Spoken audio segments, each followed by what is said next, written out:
Good evening and welcome to the BRLSI Business and Economics series. My name is Andreas Wasmuth. I'm the convener for Business and Economics here at the BRLSI. And it's with great pleasure that I will introduce you to Nicolas Lamp in just a second, all the way from across the pond in Ontario. So a long way off, but this is one of the good things that has come out of the pandemic. Whereas before we used to have physical speakers only here at the BRLSI, and we now can actually go around the world and contact speakers who have got something very interesting to say. And by golly, has Nicolas something interesting to say today, and it's very relevant, particularly given the current situation also in the Ukraine. But before we get into that, I want to introduce you to the etiquette for tonight. So first of all, people in the room, in the unlikely event of a fire alarm, and it is unlikely, it hasn't happened in 6 years since I've been doing this, but in the unlikely event, can you please make your way back the stairs you came up from, through the exit where you came in from, turn right, and at the end of the road, turn right again and congregate at the chapel, green, there. And then we can take your names and everything else, and we proceed from there. That's really all we need to say as far as people in the room is concerned. The other thing for people online you might want to know is that, one, this evening is being recorded. So if you don't want to unmute yourself and show your video later, then please don't do that unless you're happy to be shown on the video afterwards. The reason why we video these events is because all our talks are available on the virtual BRLSI YouTube channel 4 weeks after the live talk. So we now have an inventory of about 250 videos from the last few years. So if you want to see things like this and other subjects, then go to the virtual BRLSI YouTube channel and you will see more. So that's it, it's being recorded. As far as asking questions is concerned, I would ask you to also not ask questions until the end when Nicolas is finished. And then online, you can ask questions in one of three ways. You can either unmute yourself, show your videos, and just raise your hand in the good old-fashioned way. You can raise your hand electronically in Zoom, which is another alternative. Or thirdly, obviously, put your questions and observations in the chat room, and then we can pick them up from there as part of the Q&A. That's really it as far as the online Zoom etiquette is concerned, and the procedure here in case of the fire alarm. So it gives me great pleasure to welcome Nicolas Lamp, Associate Professor at the University of Queen's University in Ontario. Nicolas is in the Faculty of Law, and he's very interested in international law and international trade law specifically, and the whole subject of globalization. And he's here today to talk about the book he co-wrote with his other author, Anthea Roberts, about the Six Faces of Globalisation, which is an extremely important topic and has been ever since I took my degree in economics in the 1980s. And I'm really delighted that Nicolas will give us a much bigger insight into globalization, not just from an economic point of view, but also from a judicial and a political point of view. And he will expound that actually globalization covers different narratives, and it's different narratives by different interest groups. And it is where these interest groups may meet that actually we can find the reality of globalization that faces us all. So I think this will be a very balanced talk between the pros and cons of globalization, which I think will give us plenty of food for thought afterwards. Just in terms of background, for those of you who came in just at past, both Nicolas and I are German. Nicolas has lived in many places. Did you live in Jamaica as well, Kingston? No, Kingston is Ontario. Kingston, Ontario. Okay. But he lived in Germany, born in Hamburg, took his first degree, his BA in Dresden, and took his MA in Bremen, and then his PhD at the London School of Economics. And now he's in Canada. And I want you to please put your hands together virtually as well as physically in room and welcome Nicolas Lamp. Thank you so much. It's a great pleasure to be here. I'll start with my presentation.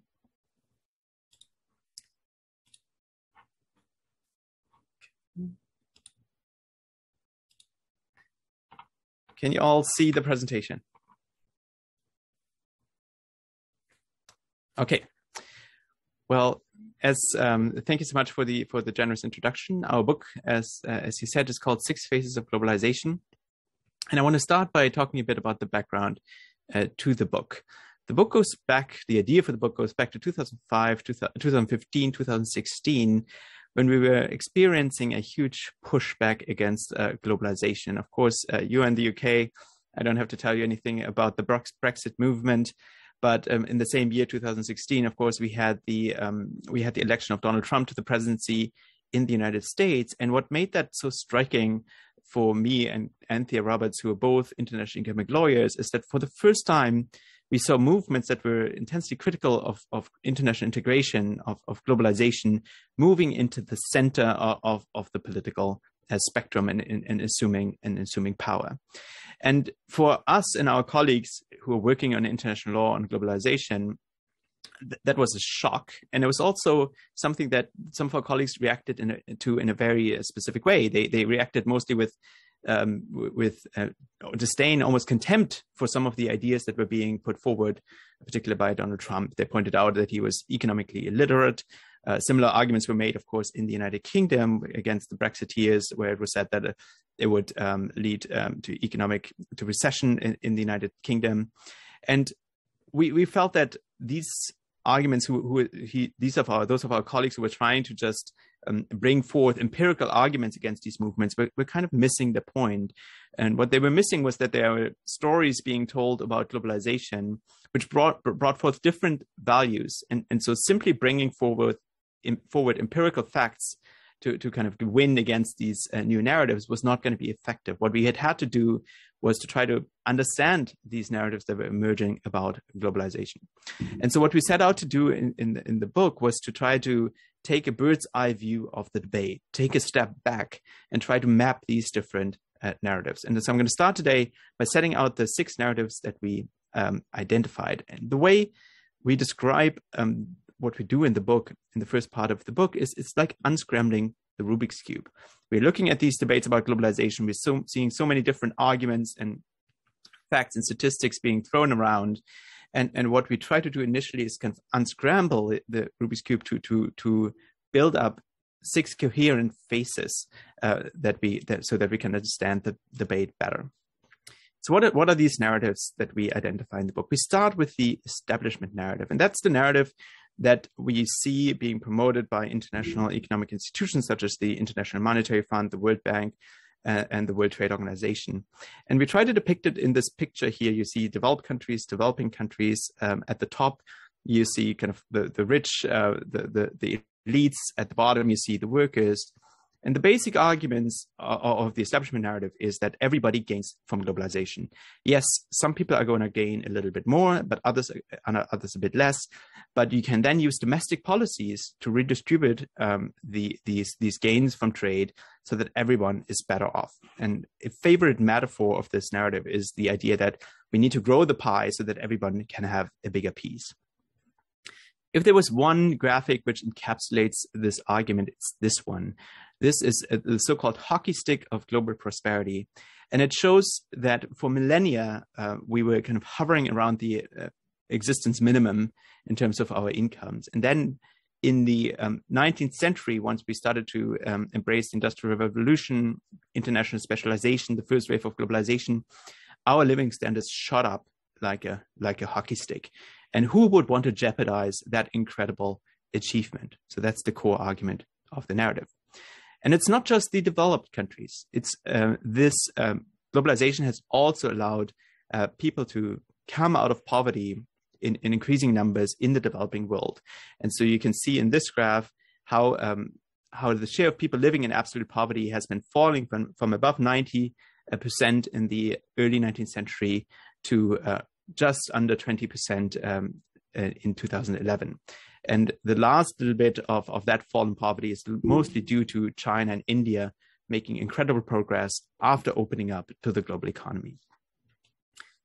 Well, what about all those good jobs that have been lost through globalization? So in particular, the good manufacturing jobs that used to sustain the middle class. Well, the argument here from the establishment narrative is that it's not really because of trade that we lost those jobs. It's because we have become more productive. And one of the favorite graphs that is always pointed to here is the one that you can see on the screen now. The blue line shows manufacturing output in the United States. And you see it's going up almost uninterrupted. The black line is manufacturing jobs. And you can see that there was a fall around 2000, which is the time when China acceded to the World Trade Organization. But the argument here is, again, look, manufacturing output has been going up, even if there has been a fall in manufacturing employment. What does that mean? It means that we can now produce more things with fewer workers. We are more productive due to innovative technologies. And so it's something to celebrate if we can do more with fewer jobs. Well, in 2016, we, of course, became confronted with a completely different view of what globalization was all about.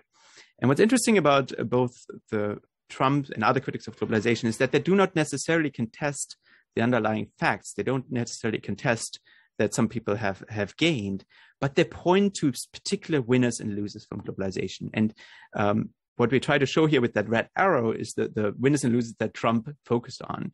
He focused on workers in developing countries winning at the expense of workers in developed countries. And of course, he particularly had in mind workers in countries like China and Mexico winning at the expense of US workers. And next to Trump here on the right, you can say Peter Navarro, who described himself as Trump's trade czar. And he made a documentary film called Death by China, How America Lost Its Manufacturing Base, which really does a great job of encapsulating that right-wing populist worldview. And you see here in this picture, which is a screen grab from the documentary film, how jobs are being shipped from the United States to China. They're being stolen, as Trump would say, from the United States and brought to China.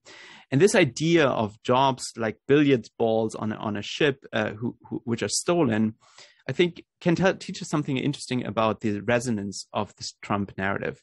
Because for the establishment narrative, a job is just something that you do to make a living. And then if others become better at it, then you just move on to another job, another activity at which you are more productive. And so there's nothing particularly meaningful about any particular job.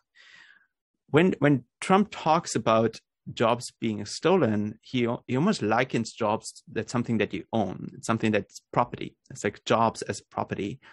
And of course, you could say that, well, that's mistaken. Nobody owns a job. But what he does capture something about the way people feel about their jobs, especially if it's a job that they have had for a very long time. Maybe in some cases in manufacturing communities, your father and grandfather have also worked in that job. So it's something that's central to your identity as a community.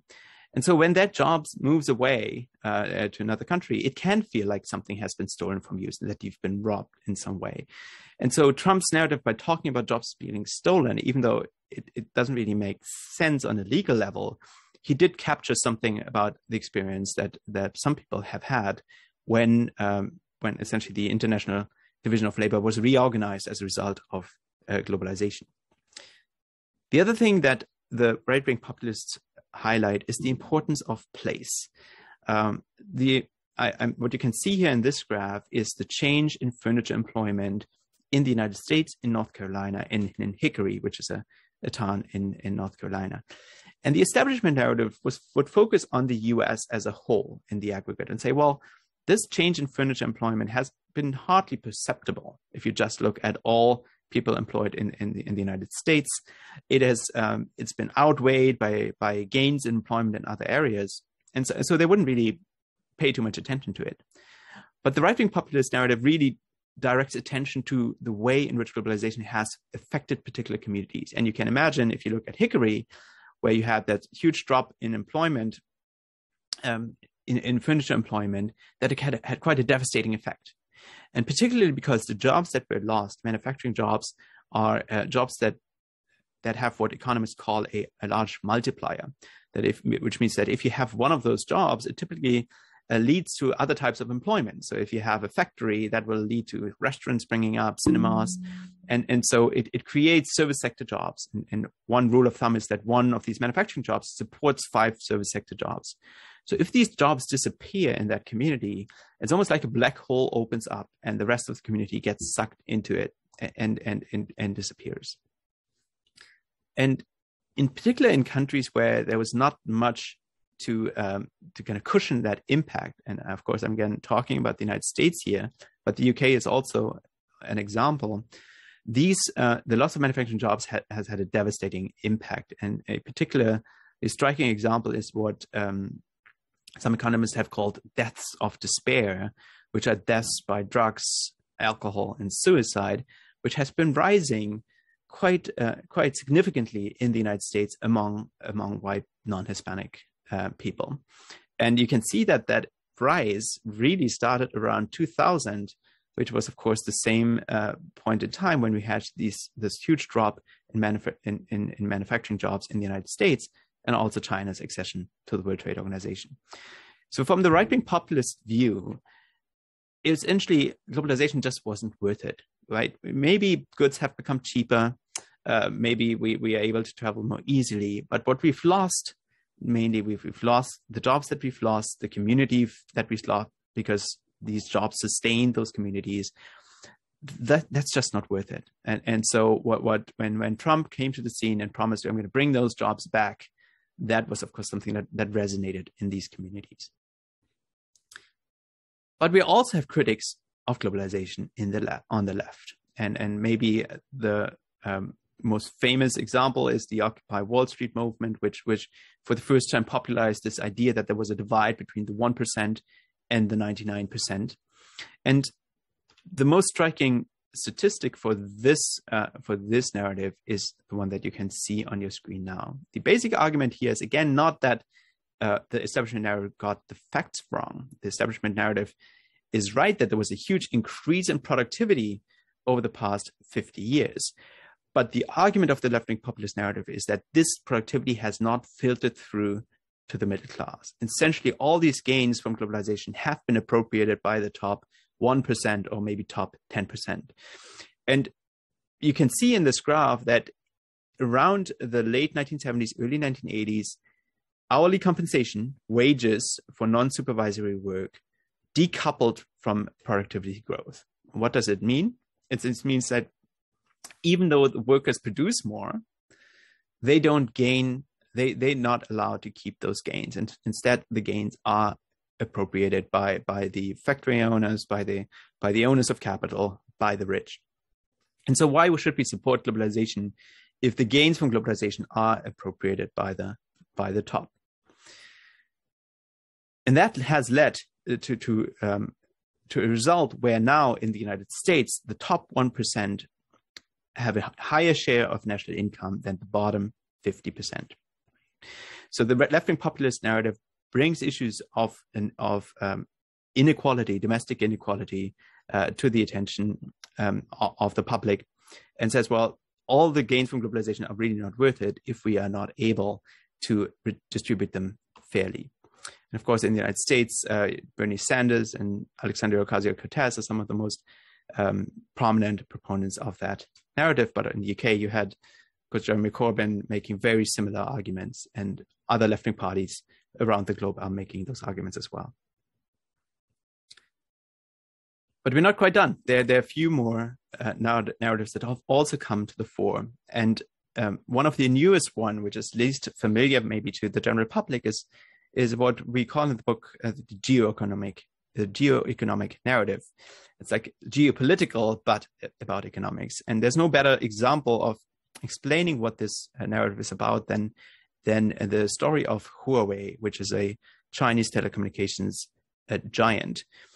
So in 2015-16, the Australian intelligence community was looking at the question of whether they could allow Huawei to build a telecommunications network in Australia, and particularly a 5G telecommunications network. You may have heard of 5G. It's the newest telecommunications standard, and Huawei had become the best at building this type of telecommunications equipment. It was the cheapest, the highest quality equipment that Huawei could provide. And in fact, there were only two other competitors, Ericsson of Sweden and Nokia of Finland, but they were simply not competitive with Huawei.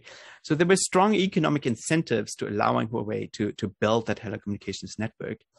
But after running a few scenarios, the intelligence community in Australia concluded that it was simply not responsible to do it. Because if Huawei built that network and the Chinese government at some point decided it wanted to take control over this network, it would give China the chance to sabotage vital infrastructure, critical infrastructure in Australia. It would give China the opportunity to engage in espionage of sensitive information, and ultimately to blackmail Australia. And so from a national security perspective, it was just not responsible to allow Huawei to build this network, even though from an economic standpoint, it would have been the most sensible proposition. And what this example shows is how in the last couple of years, and in particular with the rise of China, concerns of national security have become to predominate in certain areas of economic relations. And that's a whole scale reversal from what we know from the establishment narrative, because from the establishment narrative's view, greater economic interdependence will lead to peace, because once you're interdependent, you're so dependent on each other, you don't really have an incentive to engage in warfare. What the geoeconomic narrative says is that that's backwards, because when you have someone who you don't trust, and at that point, the Australian government was not willing to trust the Chinese government, it's actually irresponsible to become economically interdependent with them. So in a way, you have to have trust, you have to have peace as a precondition for economic interdependence, not the other way around. Since Australia made that move, it has been embraced by the United States, and the United States has become the most aggressive player that is trying to stymie the rise of companies like Huawei. And that is, of course, the basic argument here is that globalization has allowed China to overtake the United States in the global economy. You see here the GDP of China in purchasing power parity terms overtaking the United States, and that the United States has been complacent and has been essentially in the pursuit of greedy objective, in the pursuit of efficiencies, has allowed China to acquire US technology and has not looked out for its security interests anymore. And with the Trump administration, this view also gained prominence. The US became much more suspicious of Chinese investment. You can see here the number of investigations conducted by the Committee on Foreign Investment in the United States. And you can see up until 2008, more or less, there were very few investigations, almost none. And since then, they have shot up. And in the last couple of years, the scope of review of the Committee of Foreign Investment in the United States has also been expanded. So the ever more investment are subject to scrutiny. And so there's a general suspicion of anything that comes from China. The United States also started to look very closely into its own manufacturing and defense industrial base, and to see whether it actually, if there was some kind of conflict with China, whether it actually would be able to produce all the goods that it needed in order to defend itself. And it found out that in many areas there were very great vulnerabilities to Chinese supply, in particular in the area of rare earth materials. The US was almost completely dependent from China. And so the Trump administration was the first administration to conclude that that was not acceptable anymore, that the United States needed to be more self-reliant and be able to make sure that it could meet its own defense needs. But there's yet another view, and that view is encapsulated in the protest that happened in Europe in 2015. So in 2015, in many European countries, and particularly in Germany, people went onto the streets to protest against two proposed trade agreements. And you can see them here on the balloon. The CETA agreement, which is the Comprehensive Economic and Trade Agreement between Canada and the United States, and the main culprit, which was the TTIP, the Transatlantic Trade and Investment Partnership between the United States and Europe. And you may wonder, well, why are Germans protesting against the trade agreement? Because Germany hasn't suffered from the loss of manufacturing jobs in the same way as the United States. In fact, it has a huge trade surplus with other countries. So why would Germans protest a trade agreement? And the answer to that is in what we call the corporate power narrative. Germans were not actually protesting against the trade parts of those trade deals, but those trade deals had in the last couple of decades become about much more than just trade. They also contain provisions that are about so-called investor-state dispute settlement, which allow investors to sue governments where governments have taken action that diminishes the value of the investment. So, for example, if a government shuts down, in Germany, the government had shut down nuclear power plants. And so the investors in the nuclear power plants had been losing out, and we're now suing the German government for compensation. These treaties also contain provisions about regulatory harmonization. And in the EU, for example, there's a great deal of resistance against beef that has been treated with growth hormones because there's concern that it causes cancer. And in the United States and in Canada, beef are treated with growth hormones to produce more beef.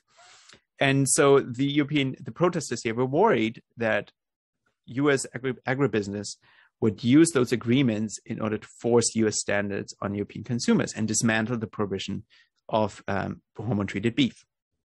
And finally, final example is that trade agreements are often used to expand protection for intellectual property. So, for example, something that the U.S. had been pushing was to extend copyright protection from 50 to 70 years after the author's death, which would have allowed Disney to keep the copyright to Mickey Mouse for 20 years more. And again, you may ask yourself, well, who's being enriched by that? It's just the corporations. So the argument of this narrative is that it's not really right to think of winners and losers in terms of countries or even workers in specific countries. Really, what we're dealing with here is that corporations are winning and workers and governments in all countries are losing as a result of globalization. Right? And so you can see that in this so-called crocodile graph, which shows at the top the net income of transnational corporations, at the bottom the labor share of income, which is falling, going down. Perhaps the area in which this narrative has the most veracity and the best facts is in the area of corporate taxation. You can see since in the past 25 years, corporate tax rates have been going down in virtually all developed countries. And the argument of the narrative is that that's because globalization can move around. They can decide where to produce. They can decide where to put their headquarters, and they can play governments in different countries off each other. And as a result, they're winning out. Governments are losing revenue and are less able to provide for the needs of their citizens. And in the last couple of years, this corporate power narrative has also expanded to criticize the role of the big tech companies, right? And so there's this concern about surveillance capitalism, that these big companies are gaining ever more control over our lives because of all the data they harvest about us. Now we get to the final narrative, which is quite different from the previous ones, because in all the previous ones, you may remember that the blue arrows were pointing upwards. So there was the basic assumption, yes, people are gaining, but it's a concern about who's gaining more than others. This final narrative, which we call in the book the global threats narrative, actually says that if we think we're gaining, we're just using the wrong metric. If we're looking at what's really happening, we are all in danger of losing. If we continue on our current path of unsustainable economic growth, we will all lose out. Yes, some are going to lose more, in particular the poor and developing countries are the ones who are going to lose the most, but we are ultimately all going to lose. And the reason, and this narrative has also come really to the forefront in the last couple of years, mostly due to the Fridays for Future movement and Greta Thunberg. But the basic argument is that hockey stick of global prosperity that I showed you at the very beginning corresponds to a hockey stick of global carbon emission. And just as that hockey stick was pointing ever upwards, global carbon emissions are going ever upwards. And if we look at the heat waves that are happening all over the globe, the shrinking ice floats, the ice cover in the oceans, the rising oceans, we know that we're all in mortal danger, right? And so if we continue on our present path, we're all going to lose. There are not going to be any winners. Then while we were writing the book, we also had the images of the COVID-19 pandemic, which gave rise to very similar arguments that if we're just pursuing just-in-time supply chains, if we're just pursuing efficiencies, we don't pay attention to the resilience of our economies, then we are all ultimately going to lose, right? So we have to refocus on ensuring that we have a sustainable and resilient economy. And one idea to express this is the so-called is the idea of donut economics by Kate Raworth. She uses this graph to show what donut economics looks like. She says there is a safe and just space of humanity here in the middle. And the problem is we are overshooting it in some areas. We're using too many resources and we're falling short in other areas. And what we need to make sure, instead of thinking of our economy as something that always has to grow, we have to think of it as something that has to reach an equilibrium where we make sure that we have enough for everyone, but also don't overshoot our capacity. Okay, so that's the sixth narrative. I know there was a lot to take in, but just to give you an overview, we have that very optimistic win-win narrative, which was dominant in the past 30 years. That over the last couple of years, we have seen the emergence of a few win-lose narrative that identify specific winners and losers. And then finally, the most pessimistic narrative is a lose narrative, which argues that we're all on a path to losing out.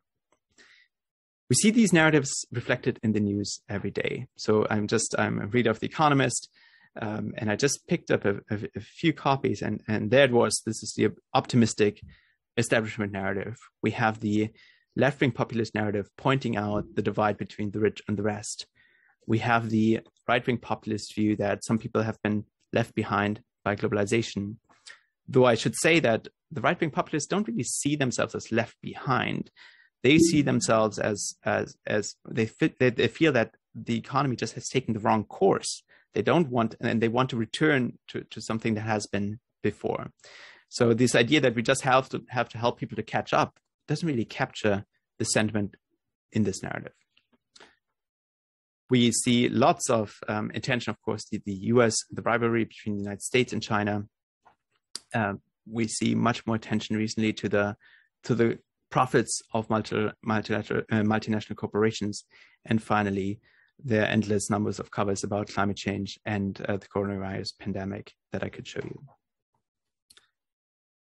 Well, since we published the book came out in October 2021. Of course, we had the most important event that has happened was Russia's attack against Ukraine. And so how has the attack affected these narratives? Really what it has done, it has turbocharged some of them, and in particularly the geoeconomic narrative. I told you earlier that the geoeconomic narrative was really bringing to prominence the concern about interdependence with a strategic rival. Right? And that, of course, most people were just thinking about interdependence with China at the time. But the interdependence with Russia has, of course, been brought into sharp relief by the war. And this graph, Germany's dependence on natural gas from Russia, is of course, shows the extent of that dependence that Germany is now grappling with, because Russia is reducing supplies, and many in Germany don't know what's going to happen in the next winter. But Russia is actually facing the similar concerns, because Russia is highly dependent on high technology from the West. It doesn't have its own semiconductor manufacturing, for example. And so there were reports that Russia had to stop manufacturing some tanks and other military equipment because it simply did not have access to the technology that it needed. So for Russia, the dependence on Western high technology inputs was also, of course, a huge concern. Even if we are not directly threatened by Russia, dependent by Russia, such as here in North America, the war has still produced shocks that are affecting everyone. So gas prices, for example, here in North America are at record levels. And so that again has increased concerns about resilience, which we have first encountered in the context of the coronavirus pandemic, where we suddenly had public officials trying to procure everything from personal protective equipment to vaccines. And of course, our dependence on fossil fuels has been brought to the forefront, both when we're looking at the high gas prices, but also when we're looking at the threat from Russia to cut off supplies. And so there was this heading in the German newspaper, "A windrod, which is a windmill a day, keeps Putin away." It has reinforced the sustainability narrative, or the concern about the global threats, that we really have to get away from fossil fuels. For many students of globalization, the big question lurking in the background when we're looking at Russia and the West is whether something similar could happen with regard to China. And so one way the economists asked the question, could the West punish China the way it has punished Russia? Because even though we are dependent on Russia with regard to some products, everybody knows we're much more dependent and much more interdependent with China. And one can also, it's safe to say that China is asking itself the same question. Because if, for example, China was to invade Taiwan at some point, it's safe to say that that the West would probably try to impose the same kinds of sanctions on China that it has imposed on Russia. So what is China doing in response? Well, China has this strategy called the dual circulation strategy, which tries to make it essentially more insulated against pressure from the outside. And so what are the dual circulation? Is the dual circulation in that strategy? Well, internal circulation refers to domestic consumption. And so China is trying to refocus a source of growth on domestic consumption, right? At the moment, it's very much reliant on exports and on investment, and it wants people to consume more, so that becomes a source of growth. And it also wants to decrease its reliance on foreign inputs through indigenous innovation, and wants to help Chinese firms achieve dominance in the domestic market. It's been able to do that to a remarkable extent, but in some areas, and in particular in semiconductor manufacturing, it has still some way to go. So, for example, it's still very dependent on machines from the United States and from other countries for semiconductor manufacturing. External circulation refers to essentially China's attempt to make other countries dependent on it, right? It wants to refocus on high value-added exports, which are difficult to replace, and make China indispensable to foreign supply chains, and has been quite successful in doing that. So, for example, if the West wanted to decouple from China in the way it has been trying to do from Russia, it wouldn't just face shortages of gas as it is with Russia, but lots of electrical and electronic goods come from China, right? And so it would be very difficult to replace those in case of some kind of decoupling between China and the West. Also, if you look at the technologies of the future, battery production for electric cars, China is dominant and has been building out its dominance in this area. And so the rest of the world will be very hard pressed trying to get along with our Chinese production.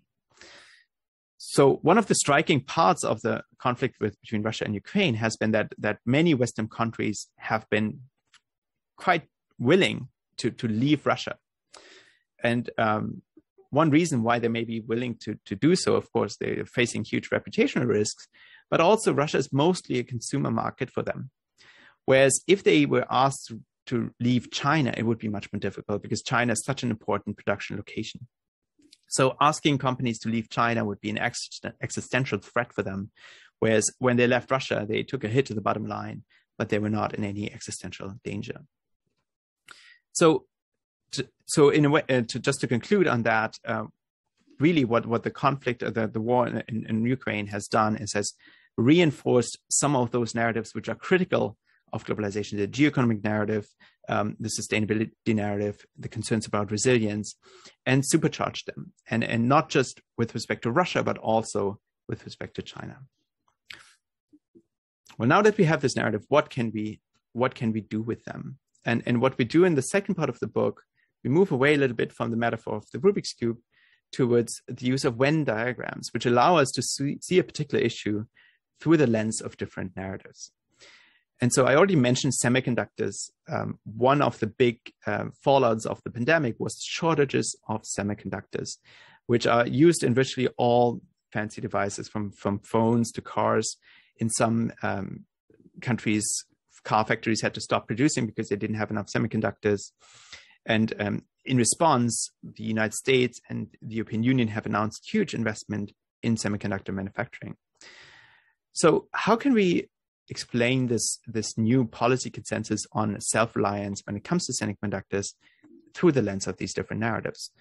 Well, one thing that's interesting to observe is that this focus on national self-reliance, bringing back semiconductor manufacturing or building up capacity in semiconductor manufacturing, lies at the intersection of three different narratives.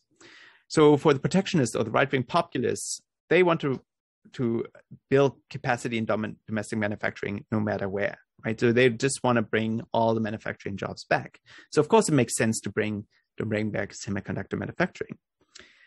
But in the case of semiconductors, they're also supported by those who are really just concerned about resilience, who just want to make sure that we are not in a situation where we have to close factories because we don't have enough semiconductors in the economy. And finally, the reshoring production is also supported by those who are concerned about being dependent on a strategic foe. So one reason why there's so much support in the United States for reshoring semiconductor production is not just because people are interested in getting manufacturing jobs or are concerned about shortages. People are also concerned that China might invade Taiwan, where a lot of the semiconductor manufacturing is happening, and would cut off the US access to semiconductors, right? And so no matter which of these points of view you take, whether you're concerned about resilience, about manufacturing jobs, or about relying on a strategic foe, you can come on board with increasing domestic production of semiconductors, right? And so looking at the different narratives can allow us to identify areas of overlap and thereby explain a new policy consensus. There's also, of course, differences. So there are also alternatives to reshoring. And I just want to highlight one here, that if you're not really concerned so much about domestic manufacturing, but really only about increasing your resilience or not being dependent on strategic foe, you could also try to diversify your production by relying more on allies. And that's something that's called ally shoring or friend shoring, where instead of trying to bring production back home, you say, okay, I'm going to try to find other sources of supply among my allies, because on those allies I can rely in the case of a crisis. Another example of this new policy consensus that is emerging is the reliance on Russian gas. Again, you have three different perspectives that could justify reducing reliance on Russian gas. One is, of course, you want to sanction Russia. You want to undermine your strategic foe, deprive Russia of income. But also, the other reason is that Russian gas is becoming very expensive. You want to diversify your energy needs. You want to maybe produce more energy at home, so you don't have to fear disruptions to supply.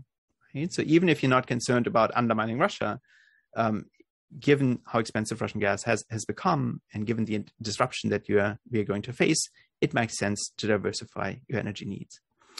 And finally, of course, the climate movement wants to reduce reliance on Russian gas because it's a fossil fuel and it contributes to climate change.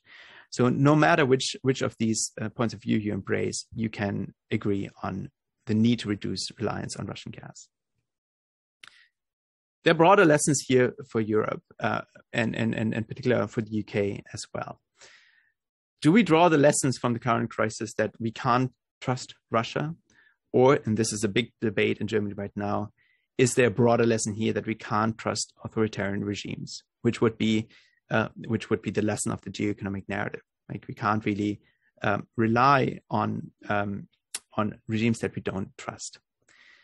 But perhaps the most frightening aspect is that we can't really trust anyone, like including the United States. Because what if Trump, for example, gets reelected in 2024? Can we then still rely on the United States to be our ally?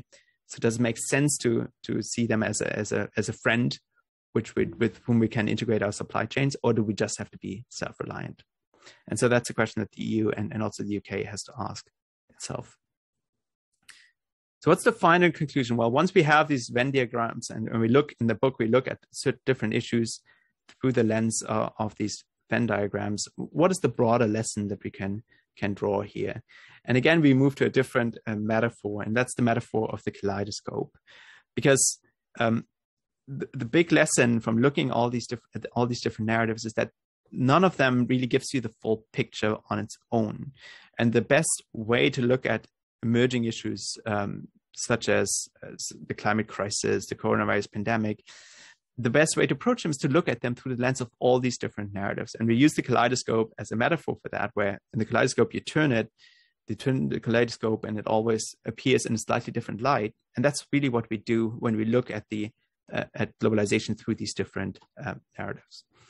And there's a scientific concept which captures the result if you look at an issue through all these different lenses, and that is the concept of integrative complexity. Looking at an issue in its integrative complexity involves two steps. The first one is to differentiate different perspectives, and that's what we did with the Rubik's Cube, where we unscrambled the Rubik's Cube. We try to identify all these different narratives. But then you try to integrate them again and work out how these different narratives fit together. That's not always easy to do. So sometimes some of the things that the different narratives value are incommensurable, right? So how do you value, for example, the fact that you can get cheaper imports due to globalization against the fact that somebody has lost their job? You can't really put monetary value on the shock of losing your job. Or how do you value the degradation of the environment, right? The devastation that results from climate change, right? So it's not easy to put these different together, but we have to do it somehow. We have to develop frameworks for bringing these trade-offs between the narratives to the fore. Another way of describing a very similar process is what the political scientist Philip Tetlock has called looking at an issue through dragonfly eyes. So dragonflies have these fantastic vision where they have all these different lenses and can see an issue almost through in a 360-degree way. And so dragonfly vision means not just seeing it from both sides, but seeing it from the same issue from many different lenses and somehow to integrate all these perspectives into a holistic view. And this is something that really we found ourselves doing that as we were writing the book, because what was really surprising to us was that as we looked at each narrative, we found truth in each of the narratives. We found that each narrative was bringing an important perspective to the fore, was highlighting issues that the other narratives missed. And so by the end of the book, we really found ourselves looking at the issues that we were discussing through the lens of all the narratives. Of course, it can be very difficult to do that as an individual, to keep all these different perspectives in your head at the same time. So we came across a book by Syed called Rebel Ideas, where he pointed out that you can also try to encapsulate that diversity in teams. So if you have a team that is composed of very similar people, even if they're all very smart, you're probably going to miss an important part of the picture, because all these people are going to have the same biases. They're not going to correct each other's errors. They're all going to have a similar perspective. But if you have a team with very different people, each person is going to highlight a different aspect of the issue. Each person will bring a different experience to the table. And one person is going to correct the errors that another person, or the blind spots that another person has. So one lesson from the book is not just that we each should try to see issues from different perspectives, but also that if you build a team, you probably want to build it in a way that it's diverse, and not just for normative reasons, because you're going to get the better, be more attentive to different values, also for analytical reasons, because a diverse team will help you understand an issue better, right? So that is the big lesson of the book, that you try to see an issue through different eyes. And I realized that I've gone over my time already, so I'm going to skip ahead to the end, to my last slide, to just show you what the book looks like. And I'd love to have some of your questions.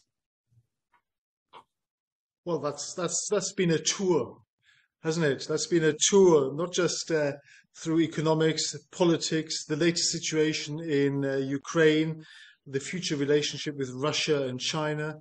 I suppose you could have added in India into the mix as well, I suppose. And you grappled with philosophy in terms of the dialectic and the thesis, antithesis, and synthesis. So it's been a real journey through what's happening in the world. And I would suggest that everybody on Zoom now unmute so we can give you a huge round of applause before we get to the Q&A session. Thank you very much. Thank you. Now, what an absolute romp. So I'm sure there will be lots of questions. The one thing I would ask, first of all, Nicolas, because there was so much in the presentation, would you mind sending the slides to me and I could share them with the audience? Not at all. I'd be happy to do that. Okay. Would you find that useful? People online as well as in the room? Because I think it was quite dense. We covered not just the book, but we went into all sorts of geopolitical environments. So that's been great. Good. So we come up to the Q&A session now. Duncan, we'll start with you because you've put something in the chat room, but you might as well ask it yourself. Well, basically, I can't find my question in the chat. Hang on, just give me a second. There's a man called O-H-M-A-E, who actually thinks that the most logical way in which we can approach the issue of globalization is through looking and seeking a borderless world. For me, having lived in Switzerland during the time when Britain was a member of the EU, we were beginning to experience what it meant to live in a borderless world, where the only differences, of course, were languages and various systems of education and things like that. So my question really is, do you think the solution to the challenges of globalization are to pursue a borderless world?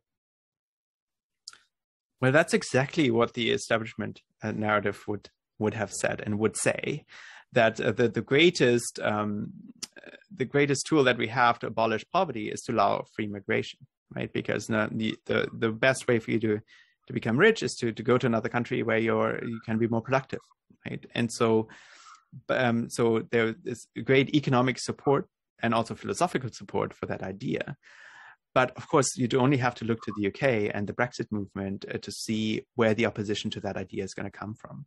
Because what we saw from the right-wing populists, both during Brexit, is this urge to kind of preserve a place in the way it has been, and to have control over the borders and control over who comes. Of course, you can normatively say that that's wrong and that's morally wrong or that's morally problematic. But that is something that we have to take seriously, that people want to be able to have a sense of community. They want to be able to have some control about how their communities are changing. And you can say that that's wrong, or they shouldn't have that, or they should adopt a broader conception of what the community is.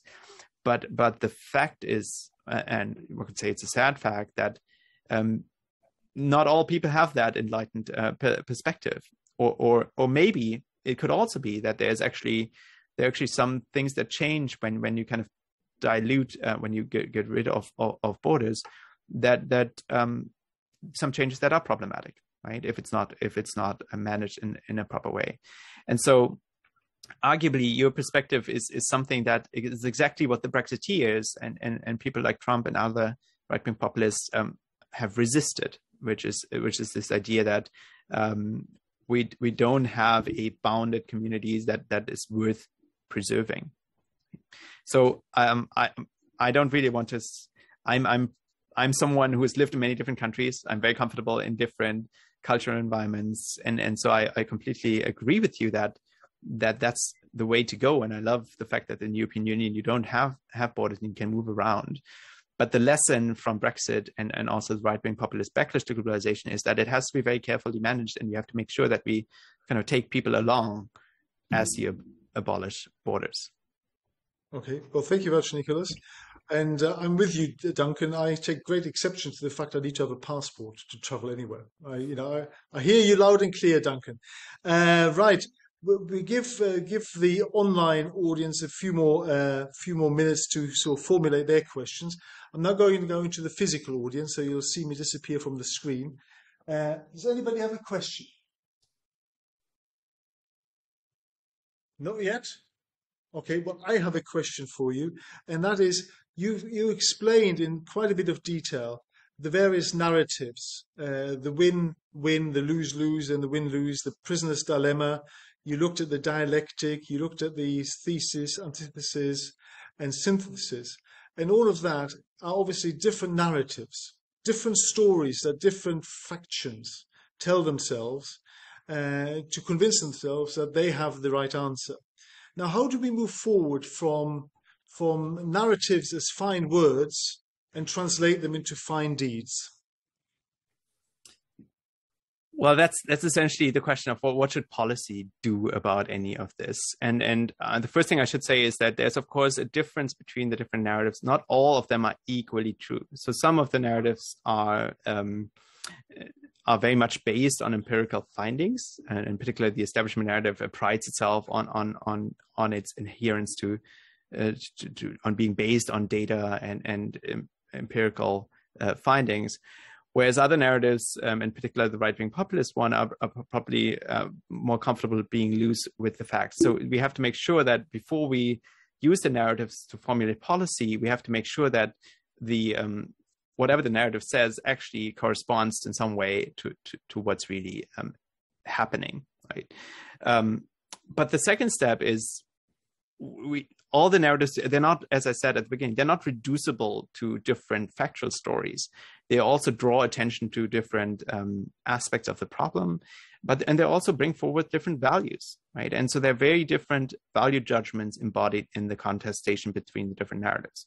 So for example, what do you value more? Do you value having cheap goods more than having, for example, production of a particular good in your own country? Like if all solar panels were produced in the United Kingdom, they would probably be more expensive, but there would be more jobs in solar panel manufacturing in the United Kingdom. So how do you balance these different values? And so that's something that I think the first step is to be very open about these trade-offs, right? And so that's something that we're seeing increasingly in debates about trade policy, for example.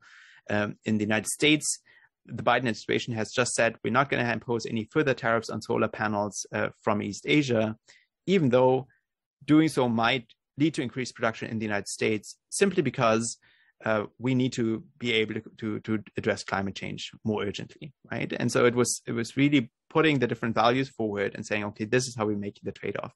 And then others can say, well, you're making it wrong and I would do it differently. But we would already have achieved a lot, I think, in the debate if we make the trade-offs between the different narratives clear and say, these are the values that are at stake. And this is how how I'm deciding between these different values. And then others can contest that choice, of course, but it's open what is at issue. Okay, good. We've got a couple of questions coming in online now. Is anybody in the room who wants to ask a question first? Not yet. Well, let's go to Lorelei. Can you see the question there? I can see it. Do you want me to read it? No, I can read it as long as you can answer it. What about the organization level, where companies are under pressure to consider their environmental and social responsibility? How good are organization leaders and managers balancing the complexities that you describe? I don't really know how good they are now, but it's something that they definitely have to learn to become better at. Because if we think about the future of globalization, I think one thing that is safe to say is that it's going to become a more balanced form of globalization. So the argument that some corporate leaders would make that, well, we have to maximize shareholder value and we have to relocate production because it's going to be more efficient to produce somewhere else, that argument is no longer going to fly. You can't simply say, well, this is going to maximize profits in the short term and this is more efficient, because all these other values have come to the fore. Well, what about your resilience? What if there's another pandemic and your production location in China gets shut down in a lockdown? What are you going to do then? What if there's a war and there's sanctions imposed, right? What about the environmental impact of your decision? So I think we're looking to that towards a form of globalization that achieves a better balance between these different values. And so corporate leaders will have to explain to the public, to stakeholders, but also to their shareholders, how they are going to achieve a better balance between the different values. And so I'm not saying that they are able to do that already, but I do think that that's what you should expect from them. And that's one of the big changes, because you could in the past say, well, we're maximizing shareholder value and everybody was happy. Whereas now you have to have a much broader conception of the balance that you strike. Okay. Thank you very much, Nicolas. Well, online we seem to get quite a few questions. Trevor is in his man den. I can see him. He's raised his hand. So over to you. Yes, as usual, I do have a question. Thank you, Nicolas. Very, very interesting. I think you explained the different thoughts about globalization very, very well. When you came to the end and you were suggesting maybe these teams of people from many different, looking at the problem from many different aspects. I mean, we tried to do this in business always, of course. One of the problems is that people arrive at those teams, even though they may have different views, with fixed views, and they're very difficult to change. But my question is, I'm just wondering what you're trying to do with those teams. Are you trying to find a solution, if there is such a solution, to the globalization problems? Or are you trying to do something else? Because it seems to me at the moment, all the things that you've mentioned, people some of those things are being tackled on an individual basis now to try and stop those things happening. Maybe too late in many cases, but I just wonder how you see any, and I don't like to use the word solution because I'm sure there's no magic solution, but how you see finding some answers to these situations that we find ourselves. And we're in that situation now, and we'll be for some time. I just wonder how you see that's being, again, I use the word solved. Yeah. Yeah, I think I understand your unease with the concept of a solution, because I don't think there is it's not a problem to be solved. It's more a tension to be managed. And so we have to continuously manage these tensions. And at all levels, like the government has to do that, companies have to do it, and we individually have to do it. Like when we think about how we lead our personal lives, we have to balance sustainability concerns with economic progress, but also resilience. We also have to make sure, like what if something happens? Do we have a plan B, for example? Right. So it's something that can happen on an individual level, but also has to happen at an organizational level. And so one conclusion would be the time of easy answers is over, right? It used to be in the high times of globalization, it was always clear: more liberalization, more efficient supply chains, and so forth. And those answers are just no longer, that can't be the answer anymore. And so I think what organizations and governments who want to do well in these circumstances have to have that ability to be aware of all these different pressures and chart a way which strikes the best balance given the circumstances. So that's, of course, it's going to be messy, but I think that is something that is necessary under these circumstances. And so, yeah, so that's, I think, what these teams are best able to do. If you bring people with many different perspectives together who they can make sure that you're not missing any of these perspectives. And even if it creates, obviously you still have to be able to come to a decision what to do in a particular situation. You always want to keep these different values and perspectives in tension. I don't know whether that's not a very concrete response, but it's the best I can. The idea that you're not trying to solve a problem, you're trying to manage a tension between different pressures and different values, I think is the best image that I can come up with. And maybe handle just individual parts one at a time. I mean, I know that can have an effect on other parts, but handle a smaller part perhaps, rather than trying to handle a bigger part of the problem. That could be. There you go. Eat the elephant chunk by chunk. As long as you know whether it's an elephant or not. If you look at the Indian analogy, everybody's looking at different parts of the elephant. Nobody can see the whole elephant. So we shall see. I mean, we could venture off into all sorts of political avenues here, Nicholas, which we won't because we haven't got time, in terms of coalitions and first past the post and proportional representation, getting more people from different places into the room to discuss things. But maybe not today, because we've got Peter, who's on video now as well. Peter, now you put a question in the chat room.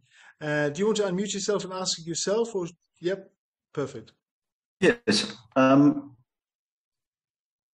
It's about really progressive taxation. And rather than the rather brief question I just wrote, just a bit of anecdote.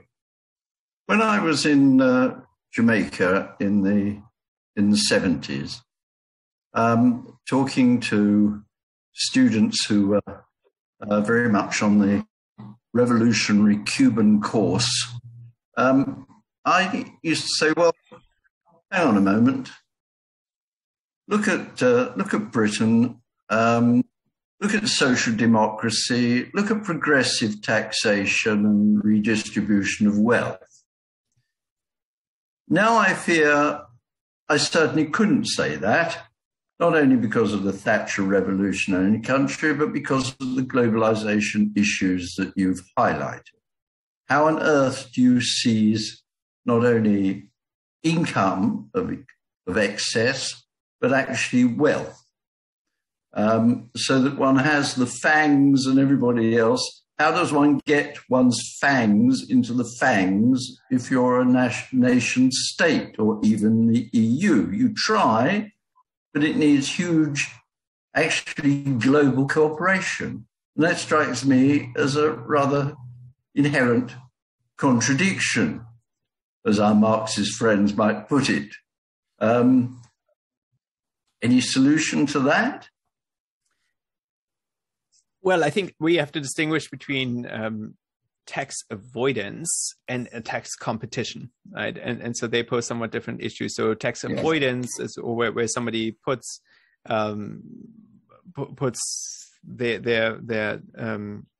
wealth into some kind of tax haven, and there, of course, there is global cooperation happening, that particularly at the level of the OECD, the Organization for Economic Cooperation and Development, to trying to kind of blacklist those tax havens and trying to introduce transparency legislation that will help identify where wealth is held. So that's kind of a criminal justice problem, which is of course complicated by globalization, but I wouldn't say necessarily produced by globalization, because you could always kind of hide your wealth somehow. The problem that is produced by globalization is the problem of tax competition, right? That completely legally, a company can say, like Apple can say, I'm going to go to Ireland and pay like a 1% tax on my profits, and there's nothing you can do about it. Or Pfizer, for example, said, okay, I'm going to let myself be bought by a company in Ireland and have my headquarters there. And that's completely legal, but it can only be a collective response. But a very positive development of the last 2 years has actually been an attempt to do that. So Janet Yellen, under the Biden administration, one of the first major achievements was to agree on a global minimum tax of 15% with other OECD countries. And that was partly motivated on part of the US, of course, by the fact that ever more countries were looking at ways to tax the likes of Facebook and Google and Amazon, and doing so unilaterally. So the United States thought it was better to do it in a cooperative way. But I think there's really collective action problem here, because of course some governments like Ireland benefit from tax competition, but I think there's realization on the part of many more governments that in order to tackle domestic inequality, in order to tackle the challenges that we're facing, they need revenue, and they need to band together in order to make sure that the corporations don't play them off against each other. And so that's a key lesson of what we call the corporate power narrative, is that globalization opens these opportunities for corporations to play not just workers, but also governments off against each other. And fortunately, in this OECD tax deal, we've seen that governments have been willing to band together and hit back, so to speak. I don't know all the details and how well it's being implemented, but at least there seems to be a recognition of the problem on the part of the majority of developed country governments.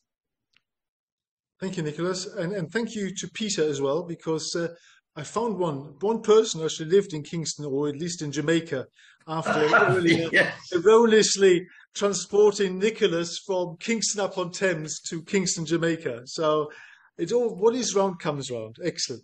Now we've got one more question in the chat room, and then I'll throw it open to the audience again in the room if there's any questions. And this one is from Robin. What's the message for the World Trade Organization? What should we be asking it to do? Well, that's a great question. I used to work at the World Trade Organization, and I had the pleasure of being there last week when they actually managed to conclude an agreement on fishery subsidies and some other issues recently. Well, the World Trade Organization faces huge challenges in these times, and particularly due to the US-China divide. The United States has, under the Trump administration, imposed tariffs on China, which were not legal, essentially, under the World Trade Organization, and China has retaliated. And at the same time, the United States has disabled the dispute settlement mechanism in the World Trade Organization. So the entire US-China relationship is now kind of happening in trade relationship is now taking place in an extra legal space. So that's one issue, that the US has simply decided that in order to deal with China, the World Trade Organization is not good enough. Another issue is that increasingly states are seeing trade issues through this national security lens. And there is an exception for national security concerns in WTO law. But if you see everything through national security or ever more issues, then you essentially remove it from the ambit of negotiations, because you can take advantage of that exception. So again, you have less of a role for multilateral cooperation on those issues. There are some bright spots, and one is sustainability. Countries are realizing that there are sustainability issues such as fisheries. The sustainability of fisheries is a global commons problem which they have to tackle together. And so just a week and a half ago, they concluded an agreement after 21 years of negotiations on fisheries, to reduce fisheries subsidies. So there are some bright spots, but I believe that the times when the World Trade Organization was the place where everything could be negotiated together, where everybody would get together, those times are certainly over. So I do think it can still play an important role in some areas. It can still play an important role in terms of providing transparency in other areas. So many WTO members have to notify their trade measures to the WTO, and they can be discussed there. But it's certainly being marginalized somewhat when we're looking at the big economic contests that are happening, particularly between the United States and China. Nicolas, thank you very much. Robin, I asked a question for you. Do you have another follow-on question for that, or you're satisfied with the answer? No, that's. I think it's very clear, and I think the experience of the meeting a few weeks ago was very interesting, and I think it does emphasise that the days of big global trade deals is probably behind us for a long time. But it was quite encouraging that there were at least a few areas, really going back to what I think it was Trevor saying earlier, that you pick off bits where you can actually do deals rather than hanging on for decades for some illusory idea you're going to have another global deal. So no, thanks for the answer, Nicolas. It's very clear. Good, excellent. Well, we're out of questions now online. Are there any questions in the room before we wrap it up for today? No, nobody's raising their hand. I think I'm just checking whether everybody's online. It's a bit like an online auction, really. You have to sort of look at different screens. But before I tell you a little bit about what's coming up next month, why don't we all unmute on Zoom, and why don't we all give Nicolas another big round of applause? Thank you very much. It's a pleasure. Oh, very good. Thank you very much, Nicolas. And just to let you know what's happening over the next couple of months, August is always the quiet month where nothing happens at the BRLSI because most people are on holiday. So we have a break in August, but in next month, in July, on July the 12th, in fact, we have a talk on the metaverse. Next big fad or the next big thing. So this will be quite interesting. This is about a talk about virtually conducting our business online and as avatars to some extent. And that exists already. So we've heard lots about Facebook and Meta, but a digitized version, a sort of virtual world of Seoul, the capital of South Korea, already exists, where you can basically live your life, transactions online as an avatar. So that should be quite interesting, but that's going to actually result in anything, given that Mr. Zuckerberg has invested billions and billions of pounds already in the venture, but that's remains to be seen. And then in September, I don't have a speaker yet, but in October, we have got Tim Jackson to talk about the economic world after capitalism and post-growth. So that'll be quite interesting one. That's on the 11th of October. So once again, a big thank you to Nicolas for a very interesting talk. Thank you for sending the slides through to me, which I can share with everybody who bought a ticket today, either online or offline via your email. So that'd be good. Is it a heavy file, Nicolas? Or do I need to put it on a shared drive? Nicolas, you're on mute at the moment. I'll convert it into PDF and hopefully it will not be too big. Okay, PDF version is great. Okay, well, listen, I hope you all enjoyed it online as well as in the room. And as I normally finish these lectures, stay safe, stay healthy, and most importantly, stay sane. Good night, everybody.